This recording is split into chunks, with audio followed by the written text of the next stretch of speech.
Hello தோஸ்தோ, welcome to அரிஸ்டம் cooking. இன்றைக்கி ட்ரெண்டிங் ஆகிட்டு இருக்கிற ஐஃபா சிக்கன் தான் வந்து ட்ரை பண்ணியிருந்தேன். அதோட ரெசிபி எப்படின்னு பார்க்கலாமா? இது ட்ரெண்டிங் வந்து துபாயில் மட்டும் இல்லை, இப்போது நம்மளும் வந்து யூடியூப் ஓப்பன் பண்ணாலே இஃபா சிக்கன் சொல்லி ரெடி ஆகிடுச்சு.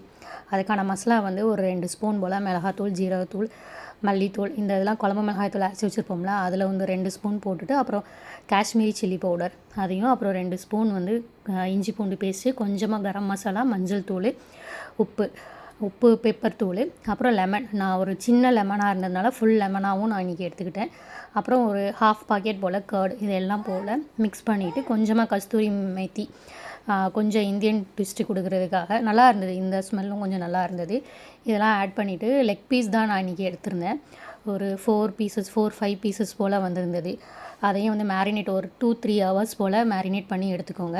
மேரினேட் பண்ணிவிட்டு ஒரு தவாவில் வந்து ஒரு 2-3 ஸ்பூன் ஆயில் போல் போட்டுட்டு, இதை வந்து ஒரு 20 மினிட்ஸ் போல் சிம்மில் வச்சே வந்து 2 சைடும் பரட்டி எடுத்தால் சூப்பராக சிக்கன் ரெடி ஆயிரும். அதுக்கு மயோனைஸ் வந்து ரெடி பண்ணிக்கலாம்.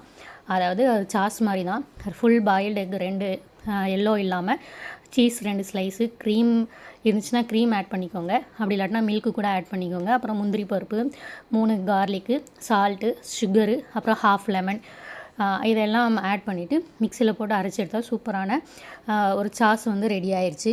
இதை வந்து நம்ம ரெடியாக இருந்த சிக்கன் மேலே அப்ளை பண்ணி ஒரு 10 மினிட்ஸ் போல் அதே மாதிரி சிம்மில் வச்சு எடுத்து சாப்பிட்டா சூப்பராக இருந்தது. நீங்களும் ட்ரை பண்ணி பாருங்கள்.